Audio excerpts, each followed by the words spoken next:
What is up, party people? Stu and I are back from our time at the National. And I thought before we get too far away from it, I better start sharing some things with you.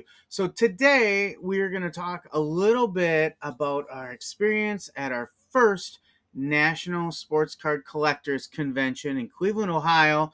And we will go through a few quick sales we've had out of cards we picked up at the National, as well as a couple private sales that I have in motion right now. Wanted to share with you those pickups before they go out the door. So stick around. We'll be right back.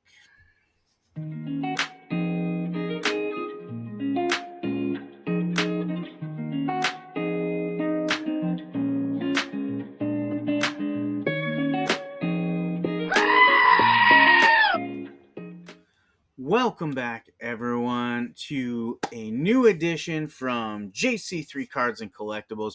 We are here today to talk about our very first experience at the National. That's right, the National Sports Collectors Convention, NSCC, in Cleveland, Ohio for 2024. And I will tell you, right off the bat, it did not disappoint. We had a great trip. Adam from the Dollar Box, his friend Ethan joined us. The three of us made the trek from Green Bay, Wisconsin, or Manitowoc, Wisconsin, in the case of one of us. We hit the road together, packed up the Jeep, and we head out to Cleveland, Ohio. Roughly an 8-hour drive for us, straight through. Of course, a little bit longer with some stops along the way for fuel and tolls and some food. Tolls are one thing that we're not in short supply. Once you get into Illinois and Indiana, it is tolls galore. At one point, I think we drove a mile and paid another toll just to cross a bridge. So definitely have plenty of funds coming in to maintain those highways in Illinois and Indiana. So this journey actually started a while back. We got our ticket for the show, our VIP tickets. Adam over at the Dollar Box told me, hey, the VIP ticket, there's no other way to go. You need to do that. So that's what we started with. We took his advice. We got that VIP ticket. And he was right. It definitely made a difference in the course of the week. It got us early access. It got us closer parking, at least every day but the first day. The first day when we got there, VIP parking was already closed off. We had to park in general parking, which caused us to have to walk all the way around the event center. Quite a difference between the VIP parking right in front. Bathrooms were an issue at the show on the main floor. Through some of the busier days, I heard there was an hour wait, but the VIP pass allowed us to go down to the VIP lounge where typically there was little to no wait time. So definitely will use that again. So the journey started at about 4 o'clock in the morning on Wednesday. Show you a quick video of us getting started for the day. Here it is. All right, folks, I know it's hard to see right now, but that's because it is 04:30 in the morning, and we are starting our trip to the National. We're getting the Roadster ready to go. We're waiting for the Dollar Box to show up, and we are hitting the road to Cleveland. We got roughly just shy of 600 miles to go. So we will take you along on the journey with us. Yo, what is up? We are on our way to the National. We got me, Adam, Ethan here. We crossed our first state line. We are in the state of Illinois on our way to the great state of Ohio and Cleveland. Looking for a good time out there. Adam, what are you looking forward to today? Cards and more cards, and then probably some cards. Lots of cards. What about you, Ethan? Getting done with car time. Getting VIP bags though. Yes. Slurpees. We will check in with you further down the road. Go Cubs. All right. So as you see, we crossed our first state line, and Stu was there. But he, alas, does not have a license. He did not drive at all. But the three of us took turns driving in shifts. Ethan, Adam, and I both took a turn. Made it pretty manageable. I do owe everyone an apology. Someone rudely shouted, "Go Cubs," in that video of our first rest stop there. I should have known it was coming. I tried to cut it off, but he still got it in. So kudos to you, Adam, for getting that Go Cubs in there. So anyway, we crossed the state line into Illinois. We stopped there in Lake Forest, Illinois. There's a oasis over the highway that's pretty popular with any of us northerners that travel south. Stopped for a little brunch there. But any of you that have driven in Chicago before probably know what's coming next. So we left Green Bay about 4:30 in the morning. We probably hit the Chicagoland area between 8:30. And what do you think happened then?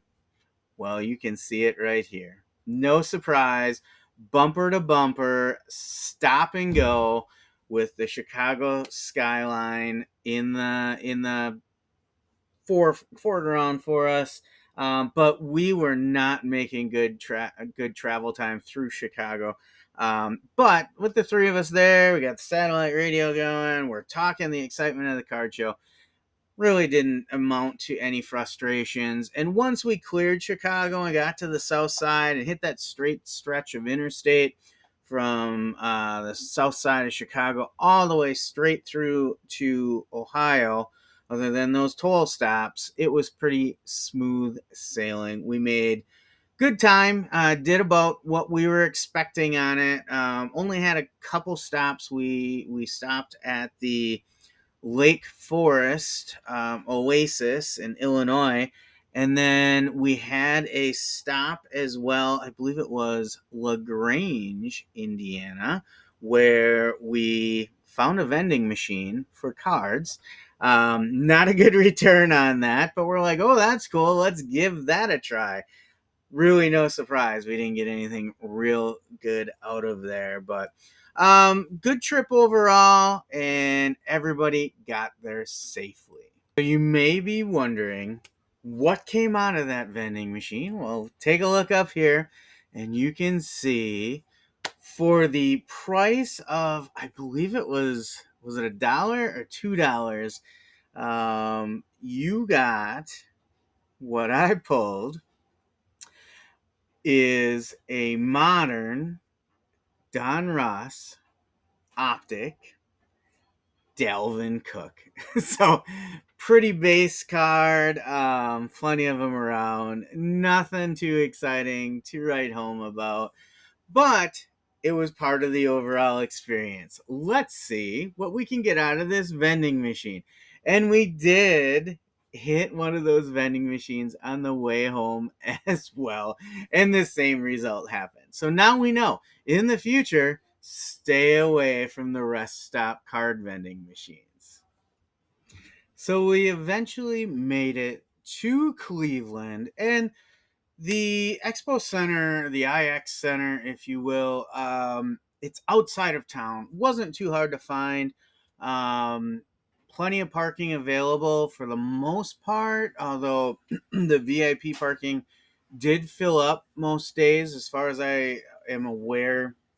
But we got there, we went to get our VIP passes, and I learned one of the first lessons of the convention circuit is that there is something we call affectionately line con. That's right. We go to a convention to stand in line. So here's the first line we stood in waiting to get our badges, our passes, VIP passes that would allow us into the VIP lounge, get us our goodie bags, and give us that early entry every day and free parking for the VIP lots.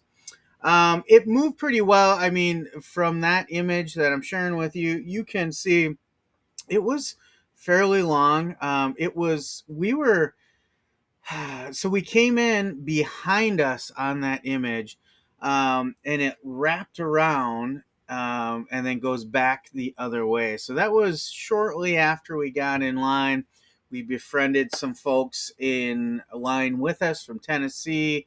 Actually, I think they're in Tennessee now, but originally from Mississippi, who had taken their grandson to the show as well. So it helped make the time go by fast. I want to say maybe we had 30 minutes in that line. It moved pretty well. And then finally, we made our way up to the show floor. So here are some images of the show as it was going on. You can see it's pretty large. Lots of things going on at any given time. Lights flashing here and there. People shouting in the microphones with different events going on. People bumping elbows everywhere you go. It lived up to its billing as a large event, even though I'm told it's not as big as it was in Chicago, where we return next year. But as a first timer there, it lived up to the billing, and a lot of the vendors had different events going on, whether it was a cross promotion with eBay, Golden, and PSA, where you could get some promo cards. You had Leaf had some cards out on their desk that you could grab. But Wildcard did a lot of different things. They had some promo cards, but they also had this promo wheel that if you bought $100 worth of product, you could spin this wheel. So there you see Adam giving it a spin out there, seeing what he can find. All of us, I believe, hit the lower end of the prizes every time we did it, but there were some bigger prizes like a full hobby box, some QB packs. But most of us just got the promo packs. Still some decent cards in there. I've actually sold some of them already. So it was nice to get those thrown in. You've got different distributors like Steel City and Blowout Cards. They were all there as well. And that brings us to the redemption packs. So I heard a lot about these redemption packs and how they typically have some really good value in those. So I did two different redemption quests, if you will. The first one was with Topps, and I decided to buy 6 blaster packs, or blaster boxes, I should say, to get one Star Wars redemption pack. So I did that and had some decent success with that, and we'll get to those sales here in a little bit. And then the second one that I did was at the Leaf booth. If you bought $100 worth of product there, they had a redemption pack as well.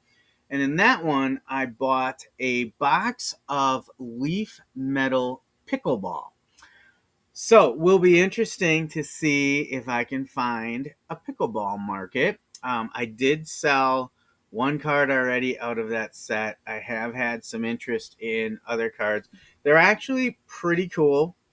But the question will be, is there enough of a market to cover the cost of a box, which, a box of Leaf Metal Pickleball ran me a cool $110.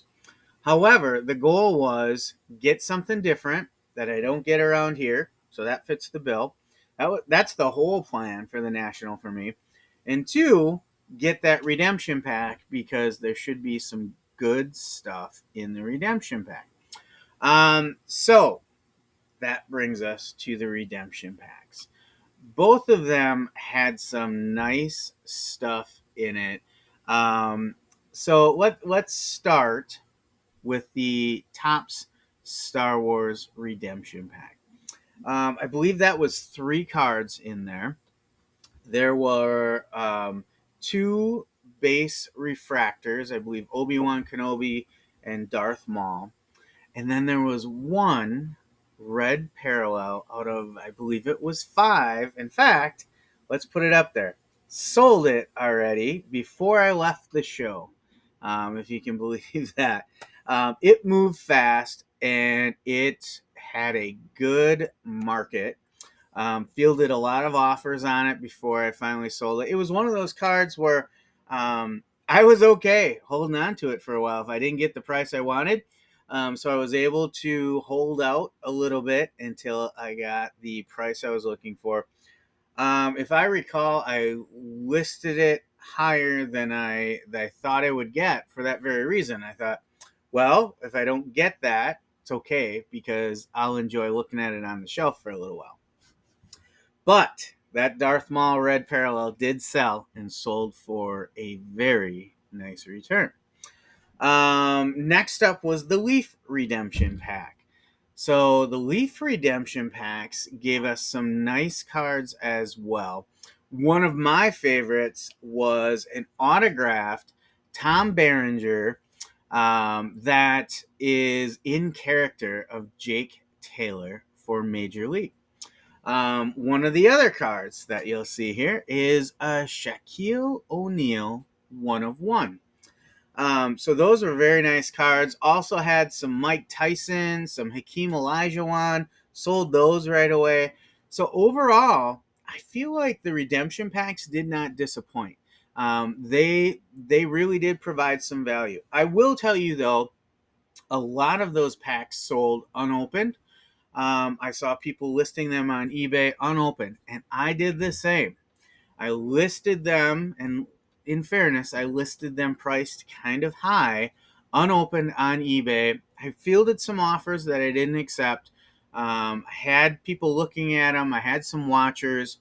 But when I didn't get the prices I want, I opened those packs with Adam and Ethan.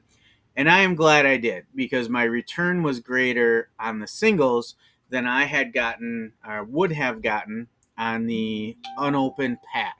So I was pretty pleased with that. Credit to Adam over at the Dollar Box. He told me to open them right away. I was holding out a little bit. I gave it 24 hours, I believe, to see if I could sell unopened. Because I didn't know. My thought was, what if I get skunked? Maybe the packs are going to be a little lame once in a while. So it's kind of that unopened pack is kind of that scratch off, right? Sell it as a scratch off. Maybe somebody wins out of it. Maybe somebody loses. I will tell you, if you were looking at those packs and you had decided not to purchase, you would have made out pretty well had you bought those packs at those listed prices. So, big summary here of some of the cards that I sold while I was there and once I returned. Listed a lot of the best cards right away when I returned. You can see some of those sales that went through already, flying through those. Some of these now, they're not all redemption packs. Some of these sales, these are new wax I opened with Wildcard. I hit the Wildcard booth pretty hard, probably harder than I should have. But I bought some of the Paul Skeens packs. I bought a number of their new offering decades, which they were selling promotional packs for those. So a lot of promo proofs 1/1s, and then some promo packs that had low numbered cards as well. People like Debbie Gibson, Bobby Brown, and Elijah Wood that I was able to grab. These are really cool. You never knew what you're going to get out of the pack, but they hooked me. They hooked me right here in the feels, and I probably bought more of those than I needed to, but I've actually sold a number of them as well. So wanted to give you a look at some of those that sold, and then our next step here today is I wanted to share with you a couple stacks of cards that I have set aside, and I have private sales in motion. So I wanted to go through those two stacks of cards with you before they leave the building. And this will be kind of our preliminary introduction to the cards I picked up at the National. So these two stacks are going to be box pickups, none of the promo cards. But I wanted to show you those, and then as we go along, I will continue to make some videos of the pickups that I made. I didn't quite fill a monster box. I probably had about 4,000 cards. And it's a mix of a lot of non-sport, football, baseball, a little bit of basketball, quite a bit of wrestling that I picked up, in NASCAR, because I was running low on those. And it was a combination of cards I don't typically see in value boxes here around home, and cards that are in, dime boxes and things like that. So let's take a look at those, and I hope you enjoy.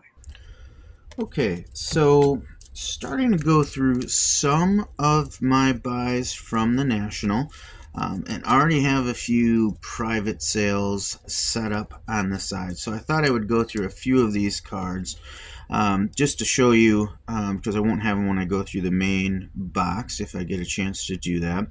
So first up, we've got a 2021 Panini Rookies and Stars, Justin Herbert. Continuing in that same set, we've got a Joe Burrow. And again, same set, 2021 Rookies and Stars. We've got a Justin Herbert. And these are all box finds, all well under $1, as is 99% of the box I brought home. These in particular, these were most likely 50-cent boxes, quarter boxes, 10-cent boxes, and then negotiated from there. This next one's a Fleer 2004 Michael Vick die cut, and I'm going to move those other cards just because I think it's worth seeing the die cut design. So it's kind of like a King's Rook there.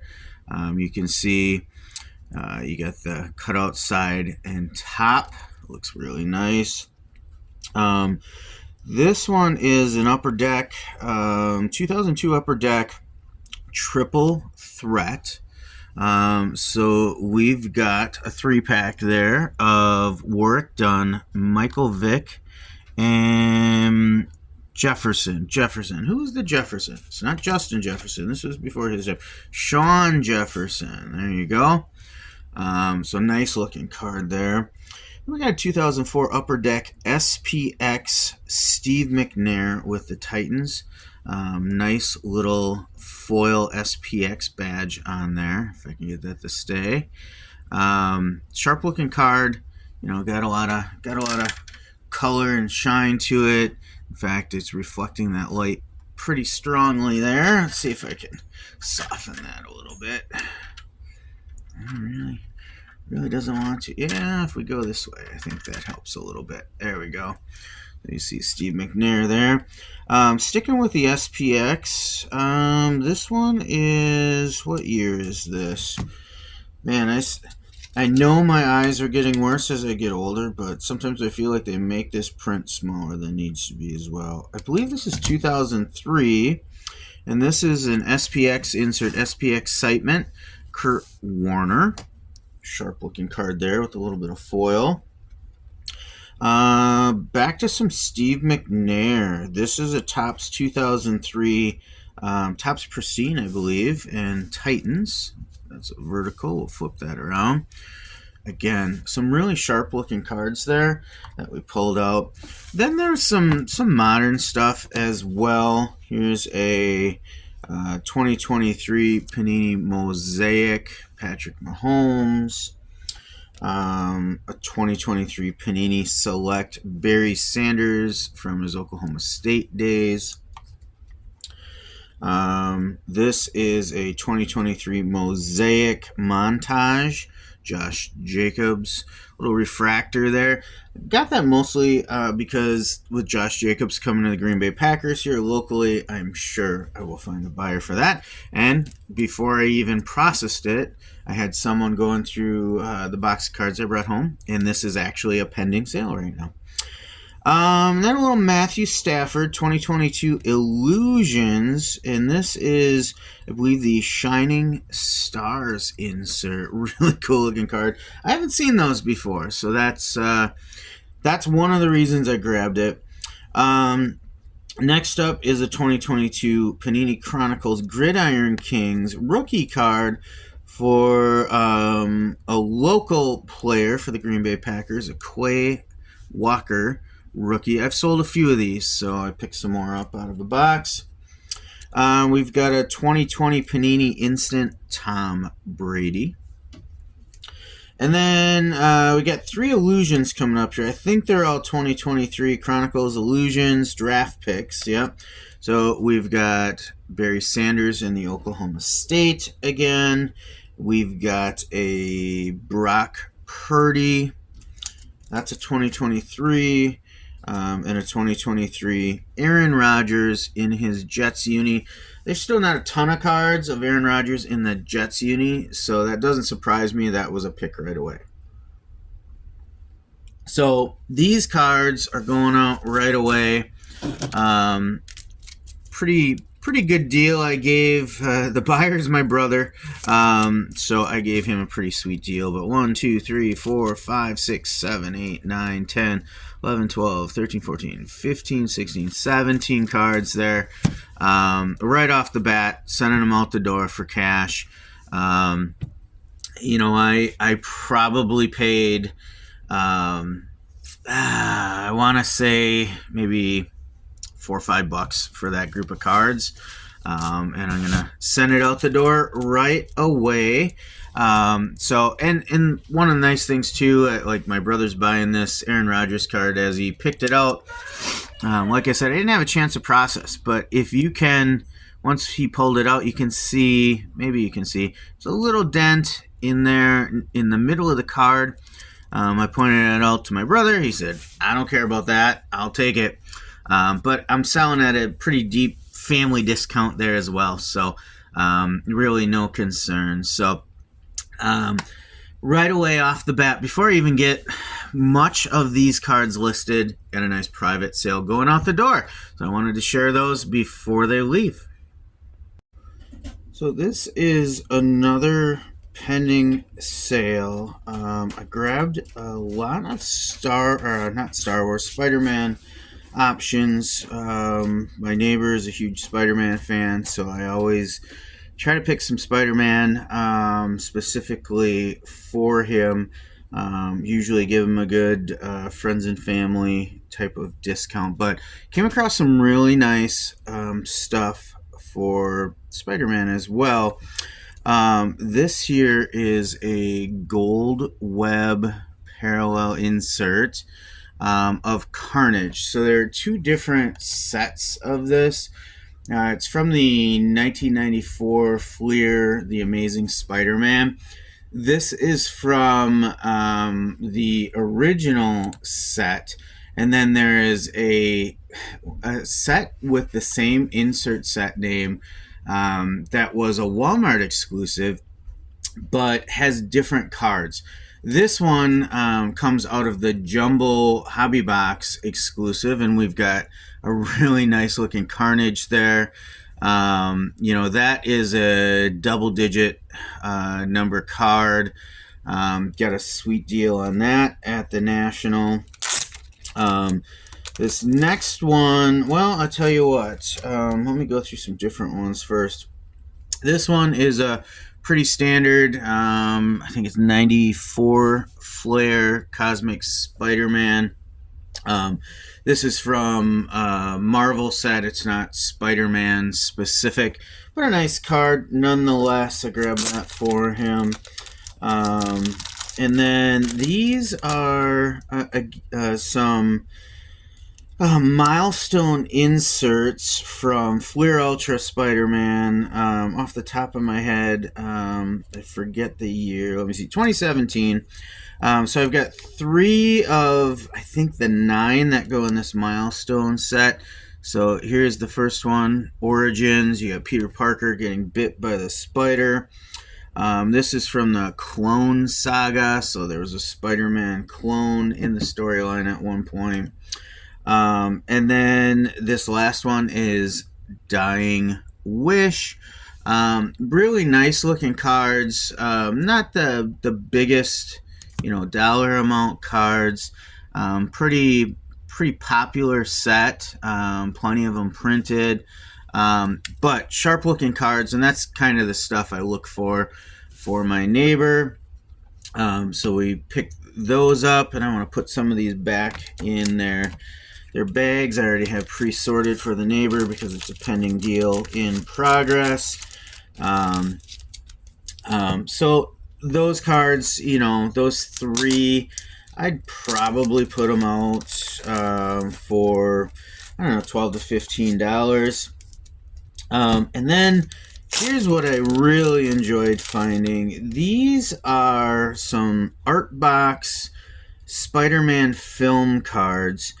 And these cards all have a little litho film cell from the comics, which makes them really unique in my eyes.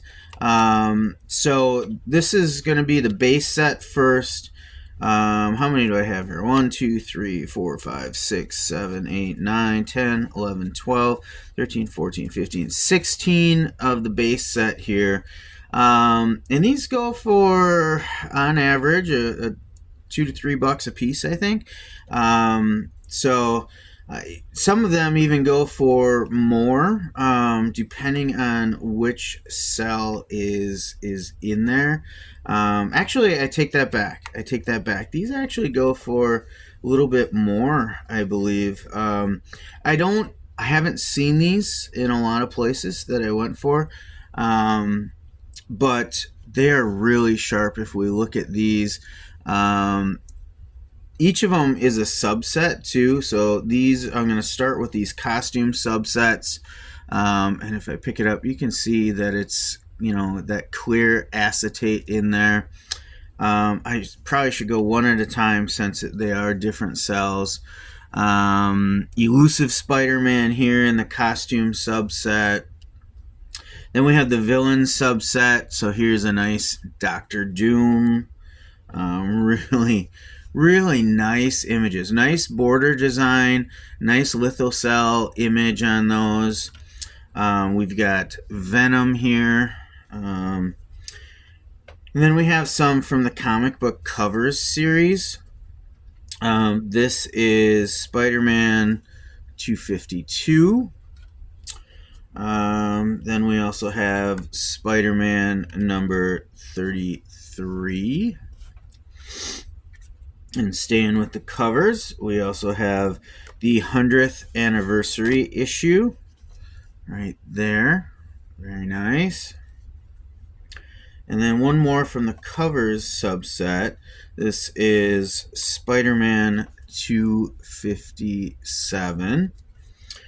And then we're going to go through some amazing Spider-Man subsets. And it's interesting to me that they have the different Spider-Man subsets. So this is Spider-Man with Black Cat. We have Spider-Man versus Spider-Man Slayer. We have, this one I think is really cool, just Spider-Man's mask lying limp there. Really cool image of that. We've got Spider-Man hiding in the shadows. We've got Spider-Man face to face. And again in the Amazing Spider-Man subset, crawling above the city. And then also two of the base cards in the battle subset here. Nice ones here as well. Spider-Man versus Dr. Octopus, Doc Ock. Nice image there. And then Spider-Man versus the Lizard. Really sharp there as well. Let me look at this again. I'm curious what year. Let's see. This is 2002. 2002 art box, and we want the base cards. Let me throw it into the research portion of eBay and look at these a little bit more again. 2002 art box Spider-Man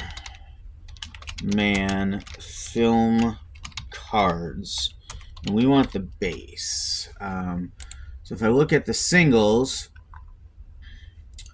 we see I might have a typo in here. Film cards. So let's look at that, and we'll go back the last 6 months and see what we find. Gotta make sure I've got the right year in here. Yeah, it's 2002 film cards. It is, let me make sure I got it in the trading card packs. Non-sport trading cards is what I want.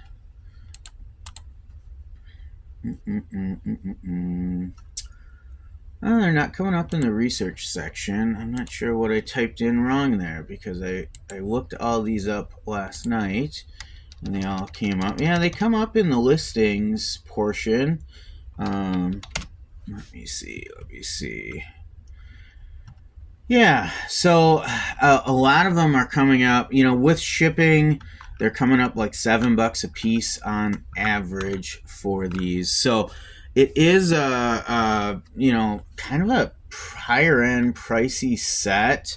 I don't know if maybe I could find a full set once.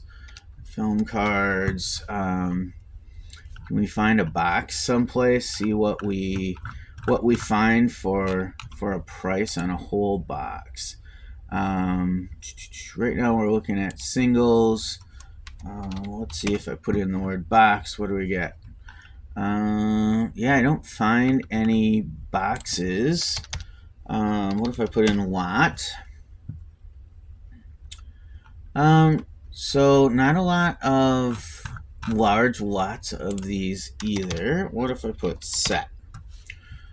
There are a few international ones as well.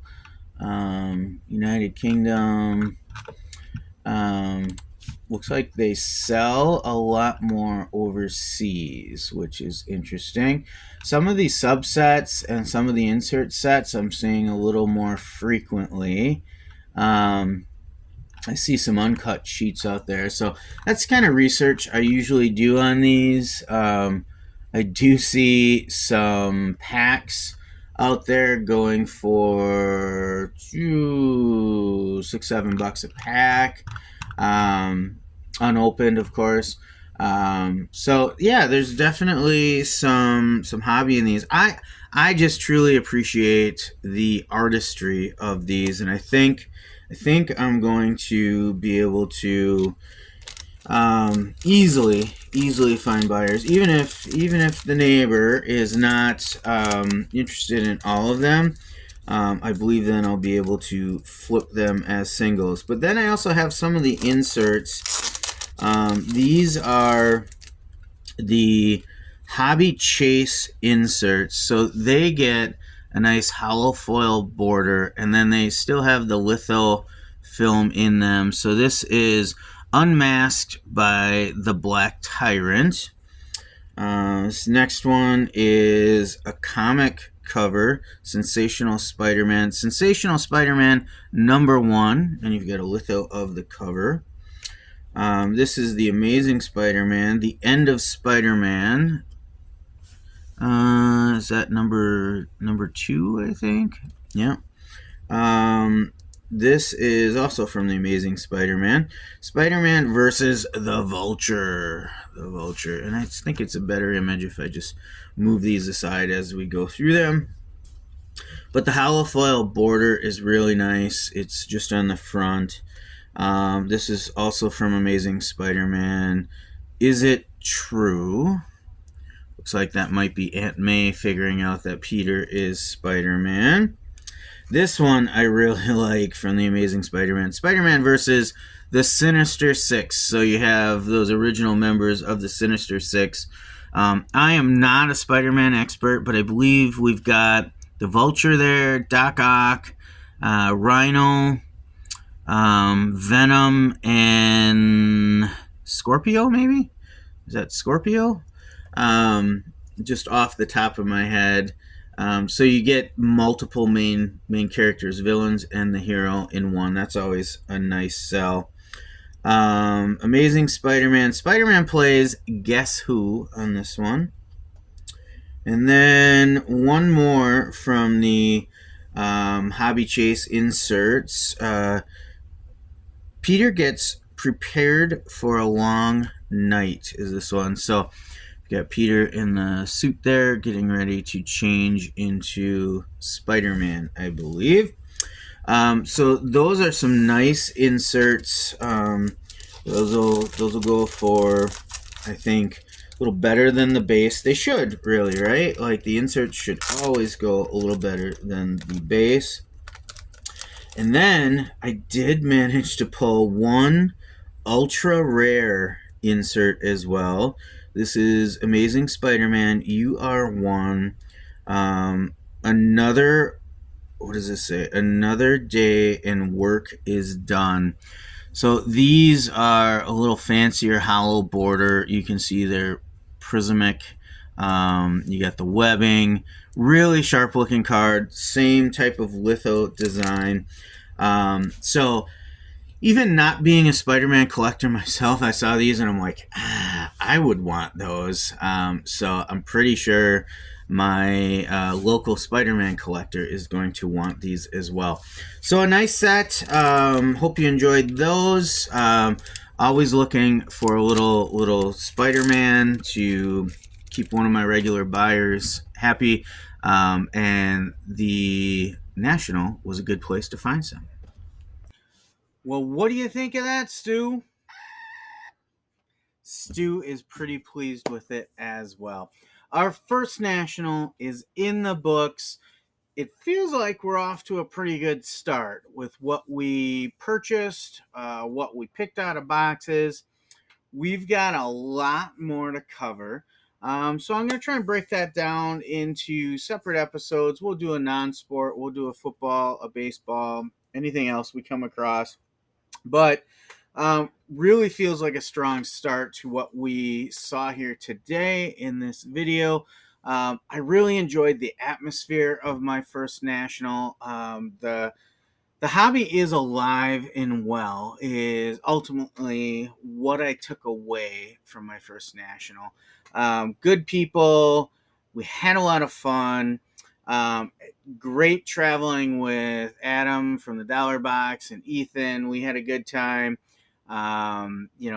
Spending basically 4 days. Let's see, Wednesday, Thursday, Friday, Saturday, 5 days. Just talking cards 24/7. We would get on the sales floor, or the National floor, I should say, and we'd kind of start off with a couple of things together, and then we'd venture off and do our own thing for a number of hours every day. Found time to get together now and then to share what we picked up or share some intel on, good places to stop and pick up some more items. We ran into a number of viewers. That was great. Max, Victor, Dan. It was great talking with all of you. Really enjoyed that as well, both at the hotel and at the National itself. Ran into different viewers, so that was a good time, and something I wasn't sure was going to happen or not. But even with a place so large, it was amazing to run into people from our own area and people we talked to on live with the Dollar Box on Wednesday nights. It was a really good time, and I have no regrets. Everything that it took to get there and set that up, it was absolutely worth it, and I look forward to visiting it again in Chicago next year. And perhaps my family will be joining me for at least one day next year. I don't know if they'd be up for the whole 5 days, but at least one day I think I'd like to bring my boys and my wife down and let them experience that as well. So that's what I had for you here today. I do want to give a plug for the Dollar Box Live Wednesday nights at 8 Central. Make sure you check us out there. I jump on over to the Dollar Box and we have a 2-hour interactive chat with you, the viewer, on everything going on in the hobby, in the card seller world, and card news overall. We spit a little news, a little knowledge, and then, of course, Stu brings in a little nonsense. But we have a good time. We love it when there's a lot of chat. We get interactive with that. Sometimes you direct the show on where it's going to go. Also, coming up soon will be the first GOAT card show here in Green Bay, Wisconsin at the historic Riverside Ballroom. Make sure if you're looking for a table that you reach out and get a hold of us there. I will put something up here so you can see the flyer again and the QR code. Make sure that you reach out as soon as possible so you don't miss out on a table at the inaugural GOAT card show. We are looking forward to seeing you all out there. It should be a great time for all of us, and we may have a little surprise for you if you come out that day. So don't miss it. That's all I'm going to say. Don't miss it. All right. So thank you for joining me today. Make sure you smash that like button if you enjoyed this. Comment down below if you like what you saw from the National. If you have any questions about my experience at the National, I will answer those as soon as I can. If it's your first time here, go ahead and subscribe. Get notifications when we put new content out there. I appreciate you all for watching. Until next time, peace out. Take care of each other.